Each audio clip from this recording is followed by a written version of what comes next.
Welcome to Elevate and Dominate. Let me take you back to maybe a time when you were 10 years old, maybe 6 or 8. And just imagine this, you're in the kitchen and you break something, maybe a plate, maybe a cup. And your mother or caregiver or nanny comes in screaming and scolding at you. Why did you do that? How can you do that? I always tell you not to touch the glass cups, or I always tell you not to touch or not to give yourself food and all that. And they ask you, why did you do that? And now you're crying and trying to say why you did it. And they go like, oh, you're even answering me. Now for answering me, I'm even going to whip you. And maybe depending, they get a whip and they whip you, right? And now I take you 20 years later. You're in the boardroom. You're seated with your boss, colleagues, and everyone. You submitted a report that was not good enough. And now your boss asks you in front of everyone, Mr. or Miss or Mrs., this is not the work I was expecting. What happened? And now you are there and you freeze. You don't know what to say. Your heart starts beating. Your heart is pounding. And you don't understand why you couldn't just speak. Maybe you didn't understand what your boss needed. Maybe you didn't understand what was supposed to be in the report or the presentation. But instead, you freeze and you fail to speak. What happened there is a classic case of how some of our childhood experiences actually end up impacting the way we show up as adults in our adulthood, in our work, in our lives, in our jobs as well. Because you created a perception or a belief that when I do something wrong, I should not say why I did that, lest I get beaten, scolded, or punished. And in that and many instances that I could give you is how we live our day-to-day lives. We live our lives armored up by things and experiences that we experienced as children, trying to protect ourselves from our environment.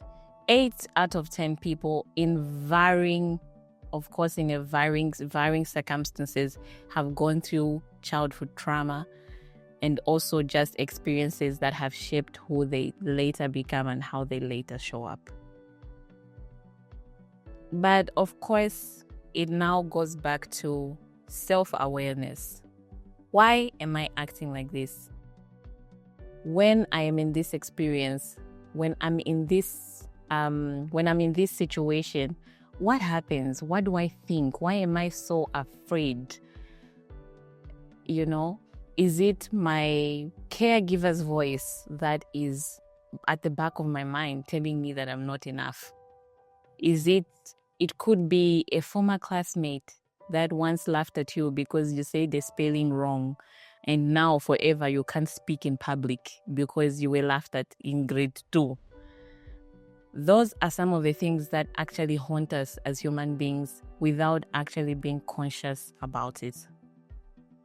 But here, of course, on Elevate and Dominate, we talk about conscious living and as well as living in boldness and action. Depending on how deep-rooted the trauma or the experiences are, of course, firstly, speak to a psychotherapist, a therapist, speak to individuals that are actually trained for this and see how you can unpack and how that will help you to show up as a wholehearted human being and leader. And number 2, on your own, visualize and actually write down the type of person you want to be, who you want to show up as in the world, and what is stopping you from showing up as that. What belief systems did you carry from the time you were young that are still controlling how you show up now? I always say this, it is not what someone did, but it's why they did it. What is the core issue to your behavior? Why are you not able to be consistent? I mean, we have the textbook. We have the textbook do's and don'ts on how to be healthy. We have the textbook do's and don'ts on how to be rich. No, save money, work hard. But the question is, why are we not doing what we are taught to do? And part of it is also dependent on our childhood experiences and our childhood trauma. On this episode, I just want us to really reevaluate our own lives. How are we showing up in the workplace? How are we showing up as leaders? How are we showing up even as how are we showing up to our leaders? Because the way we show up is what will depict whether it's success, the success of our careers, the success of our lives, and also just how we feel about our individual lives on an individual level. Another aspect to this is also reparenting yourself. Speak to yourself like you speak to your best friend. As human beings, we are so tough on ourselves, but when your sister comes to you with a situation, when your friend, your partner, your husband, your wife, you will speak to them in a softer way. You'll be, okay, you made a mistake, but here's what we're going to do. Or, no, maybe it wasn't that bad. But when we're speaking to ourselves, we are our biggest critics.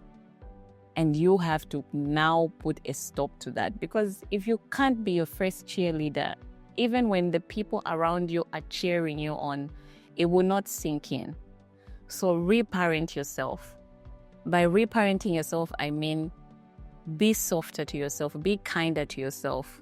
This is also for the men. It's not just the women. If it's actually men need this even more. You need to learn to be kinder to yourself. You need to learn to be softer with yourself, because you have to put yourself first.